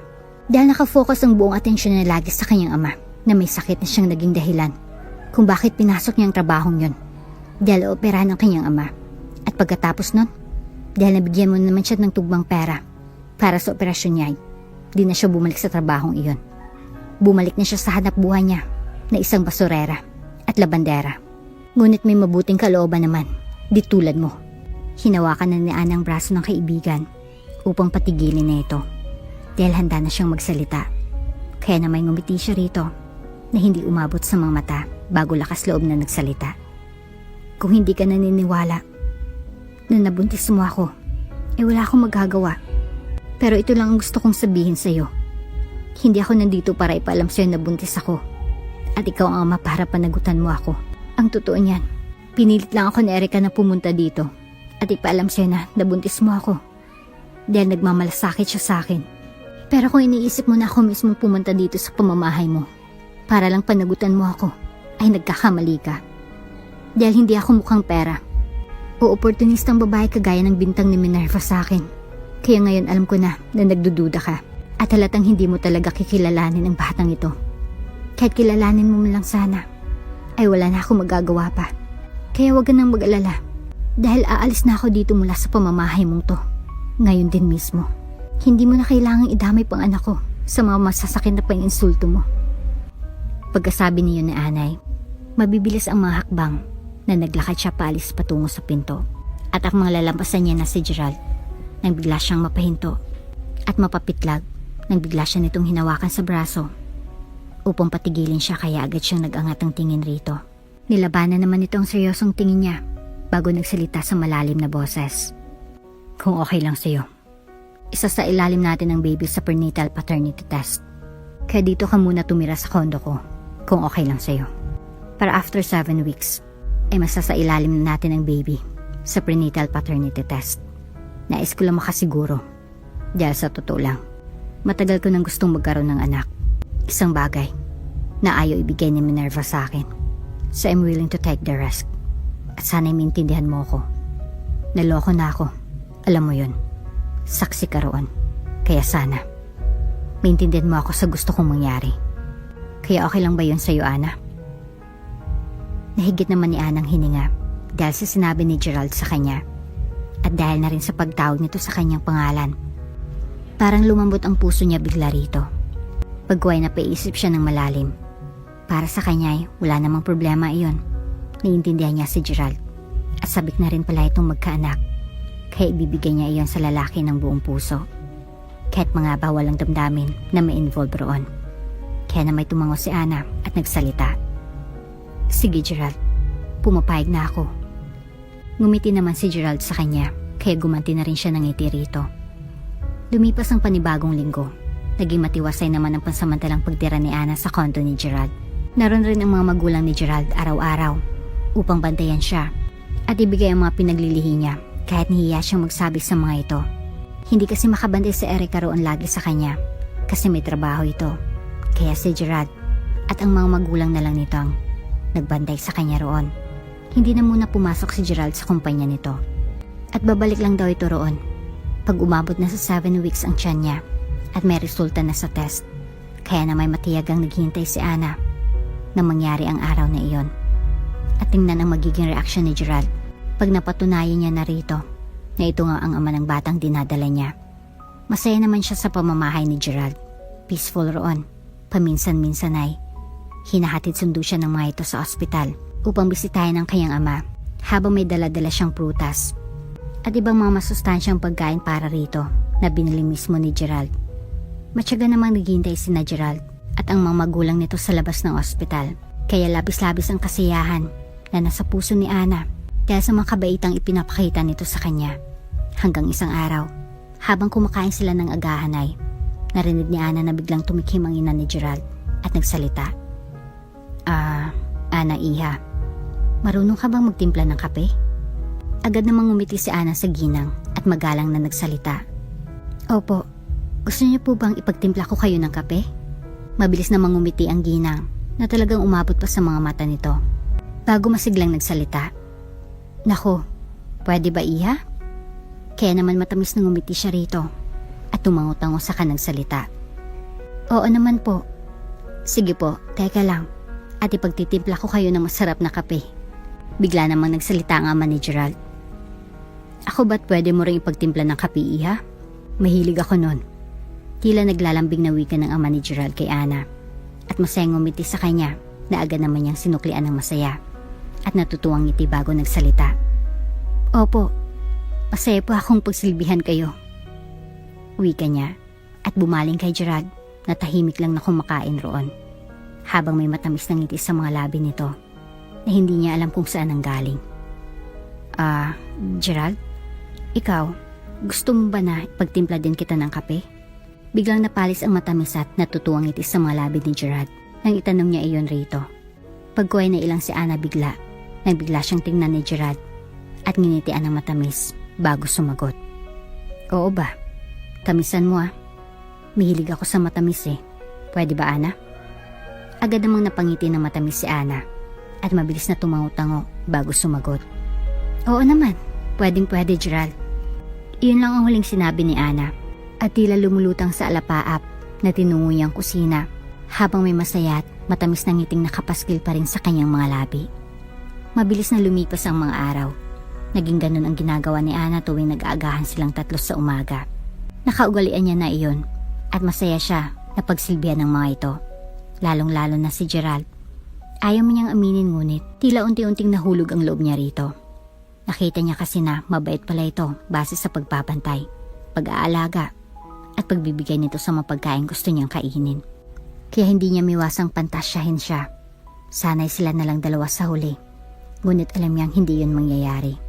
Dahil hanggang pantasya lamang siya. Ngunit hindi alam ni Ana ay lihim pala siyang pinagmamastan ni Gerald mula sa malayo pag hindi siya nakatingin rito. At hindi niya alam na napapangiti niya ito ng matamis pag pinagsisilbihan niya ito. At ang mga magulang nito, masaya at natutuwa si Gerald sa ginagawa niya. At ramdam na ramdam nito ang galing sa puso ang pagsisilbi niya sa mga ito. Kaya gano'n na lamang ang lihim na paghanga ni Gerald kay Ana. Dahil ang mga bagay na iyon ay hindi pa nagawa ni Minerva sa kanyang mga magulang sa 3 taon na pagsasama nila. Nagdaan ng mga araw. Dumating na ang araw na pinakahintay nilang tatlo. Ang araw na isa sa ilalim na sa prenatal paternity test. Ang baby sa sinapupunan ni Ana. Sa totoo lang, naniniwala si Gerald na siyang nag-iisang lalaki sa buhay ni Ana. Dahil sa pag-alis nito ng gabing iyon ay nakita niya mismo sa ibabaw ng kama niya ang pulang mansya na dugo roon. Palatandaan na siyang nakauna rito. Ngunit nais lamang niyang malaman na wala nang ibang lalaking nakaangkin rito. Dahil ayaw niyang umasa at masaktan. Kaya na may isinailalim niya ito sa ganon para mapatunayan niyang galing talaga sa dugo at at laman niyang batang nasa sinapupunan nito. Kaya na may labis-labis ang saya ni Gerald nang mapatunayan na siya nga ang ama ng bata sa sinapupunan ni Ana. At hindi lang siya sumaya roon, kundi pati ang mga magulang ni Gerald. Ngunit isang araw, imbis na magsabi si Gerald kay Ana na gusto niya itong pakasalan at nahulog ng loob niya rito ay biglang dumating si Minerva sa condo niya at nagmamakaawa na balikan niya ito. Tumutulo ang mga mata ni Ana habang nakatingin kay Minerva na nagmamakaawa ng mga sandaling iyon kay Gerald. Si Gerald naman ay malamig lang ang mga tinging ipinukol nito kay Minerva habang ang babae ay naglulumuhod sa harapan nito. Please, please Gerald, bumalik ka na sa akin. Balikan mo na ako. Nagsisisi na ako. Ikaw palang mahal ko. Hindi pala si Zack. Sinasaktan niya ako, Gerald. Napakasama niya. Hindi ko na talaga siya kaya. Mas gusto ko pang bumalik sa'yo at ipagpatuloy ang naudlot nating kasal kaysa ipagpatuloy ko pang pakikisama sa isang bahay kay Zack. Ayoko na sa kanya. Hindi ko na siya mahal. At narealize ko, ikaw pala talagang mahal ko. Ikaw pa talagang mahal ko, Gerald. Parang pinigan ng paulit-ulit ang puso ni Ana sa narinig.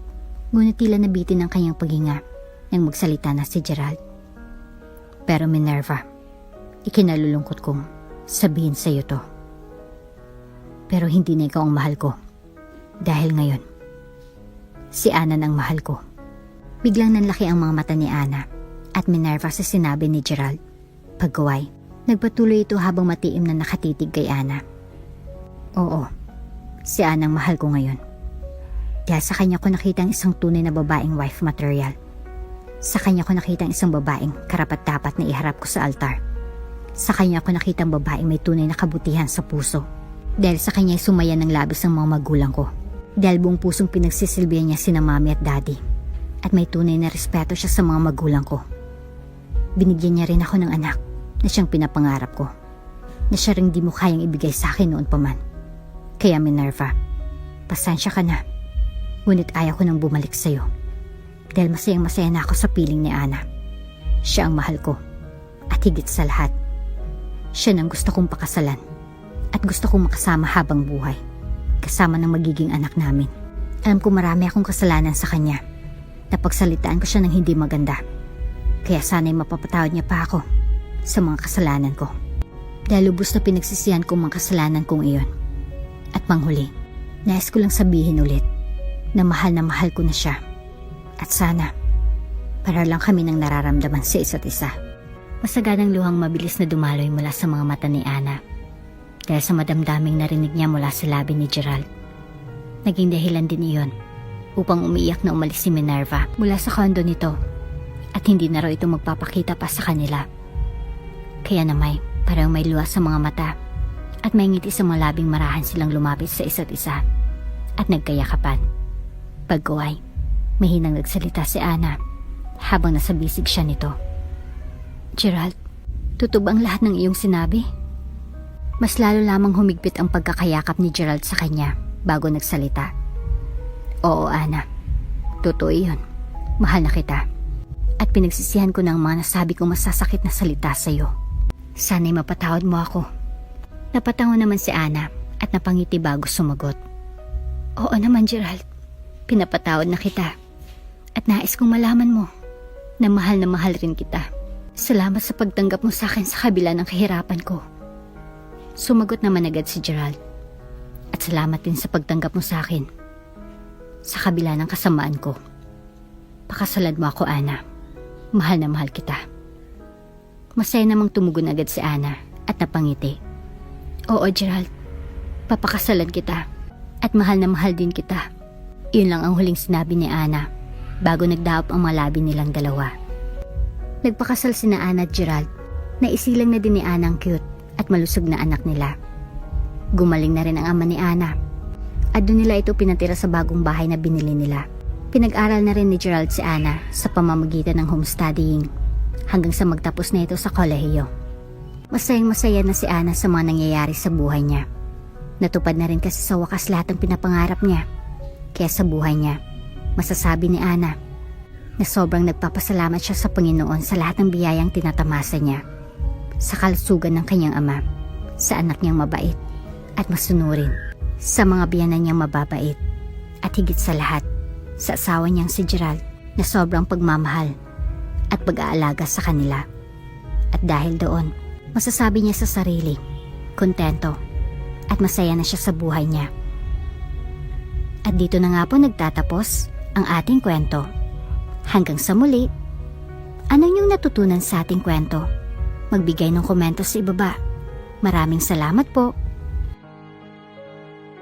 Bago ka pa lang sa channel neto, ibang kwento ni Ate Jane, istorya mo, ikwento ko. Huwag kalimutang pindutin ang notification bell at subscribe po. Holy shit. Who the hell are you?